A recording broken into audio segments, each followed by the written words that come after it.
We are back with a Ah, very special guest. ah, And not only is she extraordinary, but she is a powerhouse. She is Dr. Reverend Temple Hayes. She is in our film.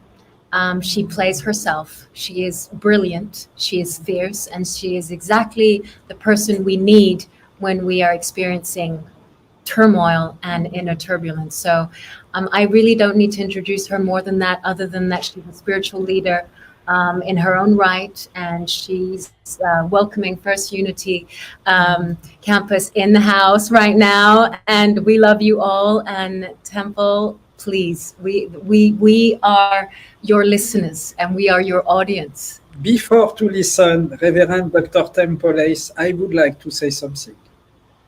We have the chance, Gabriela and me, to work with Deepak Chopra. Uh, Many years ago, I have the chance to make a book with His Holiness Dalai Lama. You preface also a book Yes, for His I do. Holiness Dalai Lama.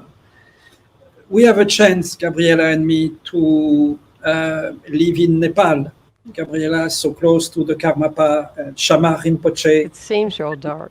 Me, I was so close also with other Tibetan master. I must say that I have never met in my life a spiritual leader like Reverend Dr. Temple Ace. I mean, extremely adapted to our world, extremely concrete. So to listen Reverend Temple, it's like to listen a Tibetan Lama in the body of a beautiful young woman with a blonde hair, sexy, crunchy. But this is an exceptional honor to receive Dr. Temple. She's in the film, she's our family, she has co-organized this event. She is like a co-founder of our movement every Yes, day. completely. So really, we have no words facing who you are, Temple. Just if you can shave your head, put a jacket like me, and like that we can see more your past life. And like that, it's fine. I have a question for you, Temple. We have a question. According you, what can we do to feel better in this world? Yes.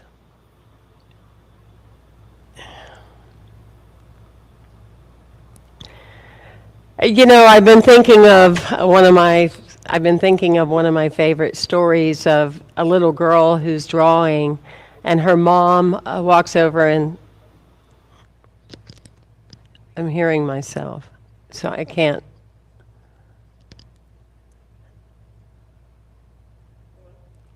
And her mom says to her, I can't. I'm gonna have to start over. I'm hearing everything I say. So, can they see me? Yes, we can Okay. see you. We We can see hear you. you. So, a new start. That's what we're talking about with this movement, right? It's a new start, never alone, this moment. So, I'm likened to think of a mother that is watching her little girl drawing a picture. And she says to her little girl, "What are you drawing?" And her little girl says, "Mom, I'm drawing God." And her mom says, "Well, honey, nobody knows what God looks like." And the little girl says, "Well, they will when I'm finished. They will after I've drawn this image for sure." And I think about that little girl, and I think of the little boys, and I think of all the young people in the world that are evolved to be so much more than the generations before them. And I think of the intention and the necessary mission that we have with Never Alone and with this film. You know, 123 people every day take their lives. They commit suicide. And what we know about suicide is that we've got to get to know it better because we are healed by what we turn towards in our society rather than what we turn away from. And when we think of COVID-19 as being this major epidemic and virus, It's allowing us, the COVID-19, to uncover the other 19 viruses that we have on our planet today. It's all coming to the surface now, and suicide is one of those things. Depression, anxiety, and all of those issues are coming so much in the forefront, and we're in quarantine and almost forced to be in the quiet so that we can access and look at deep within our own inner darkness and shadow and see some of the answers that's wanting to unravel and open from our heart. I would also say that in my own understanding, in my own quest, because at one time I was that little girl that was drawing God and knowing that I was drawing a God that according to my family and my religion wasn't for me, because they knew early on when I was just a little kid that I was defined gay. And so I was told that I was going to hell and that God was not for me. And that's quite a journey when you are feeling that separated from your Creator and from that which you are. But in my life, I've come to understand that there's two types of suicide. There's the suicide that we are aware of where individuals sadly take their lives way before their time. And there's, like, as Gabriella has said so beautifully, there's like 330,000 globally people that have taken their lives, right, this year. But there's another kind of suicide, and that's people that are under the influence deeply of alcohol and drugs. And their lives never happen. Their lives never get to happen at the level of the awakening of having a true experience of being able to draw God and how life is really designed to be. I know for me, the magic was not only did I have to come out of the closet, I had to bring God out of the closet. I had to say, I need to stand for my Creator. I'm going to be on the same page. I'm going to make that connection. I'm going to make that noise for my Creator. So I think it's important that as we're doing this movement that we look at the two types of experiences that people are having, the ones that are dying way before, and the ones that they're not dead, but they're never really living. And that's been my passion for many, many years, is realizing that life and death are not just one-time moments in your life. They're every day with what you say yes to, what you say no to, what you get involved with. Every day of your life, you are either living more or you're dying more. And what does that look like? I love the story. Michelle, I saw that when we first started this evening, you held up a glass of water. And you were making a reference to it. And I love the story of the teacher that says to the students, how heavy is this water? And the students start giving their responses. And the teacher, they say so many ounces and it's so like this. And she goes, well, the weight of the water isn't really what is the most important. It's how long you hold it.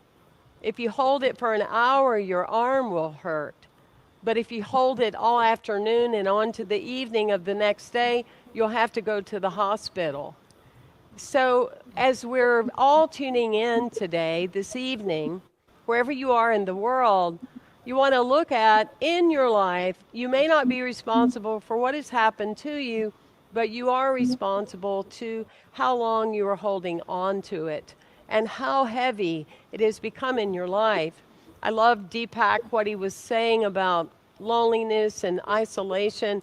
And when you get to that place of feeling loneliness, it is the shadow of being alone. And when you're at that level, pick up the phone, make a connection. There's so many ways that you can connect with people in this time. And some of you that are saying, well, I've never been depressed. I really don't have any of those issues in my life. I want to understand it. What are some of the things I can do right now? My statement to myself is, I would say it to you, is look in the mirror. Go to the mirror. And if a parent is saying to me, well, my children, they just really don't smile that much anymore, then I say, do you smile? because they mirror you. Well, my children are more reactive these days now. Well, are you reactive? Because they model you. What are the things that we are mirroring to the young people that when they look into our eyes, they see hope, they see knowing, they see truth? Several of the young people here at the center have asked me how I feel about right now. And I said, to me, this is the most exciting time on this planet that we have ever lived. It is indeed the resurrection of our times. And I believe it will go on record that it will have the largest domino effect in our lifetime that we've ever had, that things will never be the same. And isn't that exciting? Isn't that like so incredible that we get to draw what God, what creation could really look like on this planet? I just get so invigorated about it. But as leaders, it's so important that we do not go to despair. It's so important that we are being the light. Plato would say, I don't know what is the most ridiculous, a child being afraid of the dark or an adult being afraid of the light. And so we are called now, and that's what I love about this film and the energy that we're bringing forth to humanity, is that we are called to really step into every delayed inner response and reaction that we've ever had. You know what I mean. All of you that are listening, you know that your soul has been nudging you for quite some time, and right now the playground is wide open for you to express. Beautiful. I was asked a number of years ago on a show on Lifetime television, what is it that creates self-esteem? Is it nature or is it nurture? And I said, it's both. It's absolutely both. It's that we are born out of nature. I'm fascinated when people say, oh, I need to be responsible for the earth, and I need to take more responsibility, and maybe I need to step outside and, look at the earth and, those kind of things, because we're made of it. It's really what we are. It's everything that we are and what we will return to. And so to have children that are exposed to nature, that we teach them about nature, that they don't just spend times on their iPads and their smartphones and their special little pieces of equipment. We are definitely more connected in so many ways, but the way that we are modeling as a mirror to these children, we need to spend more time connecting outdoors and identifying all sentient life, because children, as they identify with the power and the essence of life, then therefore life means something to them, you see. It has a worthiness, it has a clarification about it, that they have no desire to take it because they can feel it. And we've got to stop desensitizing children that life doesn't matter. We must keep that on the forefront in our teaching and in our modeling. That's beautiful. I was thinking of the first time when I met Gabriella, and she liked the story so much about John Lennon that I thought I would tell it again, that John Lennon, his mother always told him that the secret of life was happiness. And so when John Lennon started going to school and the teacher did an assignment and said, what is the secret to life? And John Lennon wrote on his tablet, he wrote, the secret of life is happiness. And so the teacher came back to John and said to him, you obviously didn't understand the assignment.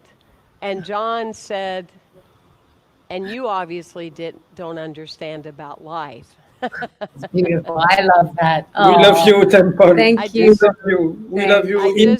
I really, I love that story. I would just like to close with a beautiful story of, there's a tribe in Africa that before a baby's born, before the baby is even conceived, the mom feels it coming.